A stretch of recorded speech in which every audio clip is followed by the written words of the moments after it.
this today. Don't judge, it makes the world a better place. Anyway, got to talk to you about something very important today. New rules and regulations in Mauritius. Got this, let's do it.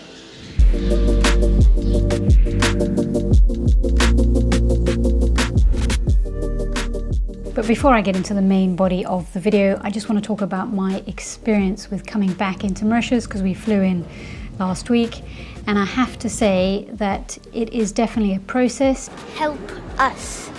In fact, we landed up spending 3 hours at customs and immigration. So yes, there were a lot of people, but the officials there were very friendly and super organized, and we eventually made it through.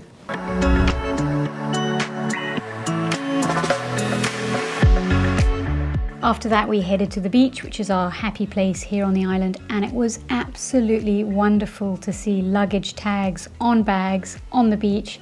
Lots of different languages were being spoken. The food trucks once again had queues, and I could see that there were windsurfers and kite surfers on the beach. So we're all super excited to be open again, but just beware that things might take a little bit longer at the airport than what they used to. So I did a video for you last week about the new travel rules with regards to coming to Mauritius, and this week there's a very important update, because Mauritius is joining a whole host of other countries worldwide in now bringing out this sanitary health pass, or a digital health pass, or a COVID-19 vaccination pass, whatever you want to call it.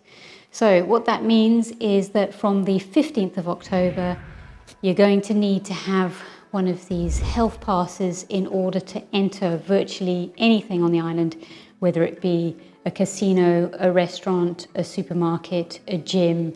So as of today, if you're living or working in Mauritius, if you're a general member of the public, you're going to need to be double vaccinated. And then as of the 15th of October, you're going to need to have that digital health pass. The only people that are going to be exempt are children under the age of 18. And so far, 10% of the population between the ages of 15 and 18 have been vaccinated with the Pfizer vaccine. So I'll say that again. At the moment, kids under the age of 18 are going to be exempt from this digital pass, but everyone else living and working in Mauritius is going to need this digital vaccination pass. What does that mean if you're a tourist? So what does that mean if you're somebody visiting Mauritius?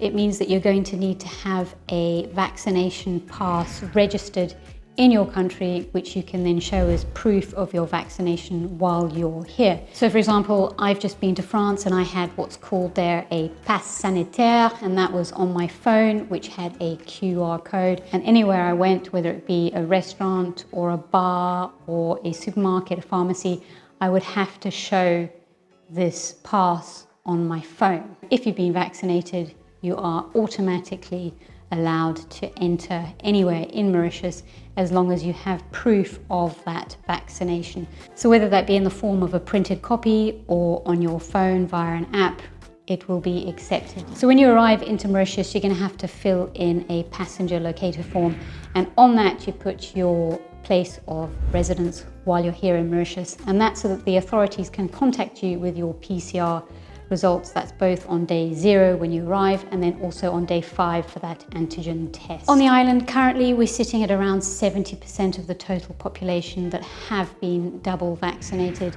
and of course as of the 15th of October all those rules and regulations will come into play, which means that if you're not vaccinated, life is going to become quite difficult here. So the Be Safe Maurice app, whether you do it on the app on your phone or if you do it online, is going to ask you either for your passport number, your NID number and your phone number, and from there it'll send you a code which you'll enter, and then all of your vaccination details will be loaded into this app, which then means that whenever you go out you can just produce this app on your phone, or you can print it out as a printable document, and you'll be able to show that at restaurants and supermarkets or wherever you go as proof that you have been double vaccinated. If you're not able to somehow upload this onto a phone, or you're not able to print it, you're welcome to go to any post office on the island and they will help you out with this process. So this is all pretty serious. Life as we know it has definitely changed. So yeah, we're living in very interesting, very tricky times right now. Do let me know down in the comments below what you think about all this, but please only nice comments, nothing hurtful or hate related, because of course I don't personally make up these rules. I'm just merely projecting or sharing with you what's going to be happening here on the island regarding these sanitary passes. And well, that's it for this week. I will catch you on the next video. See ya.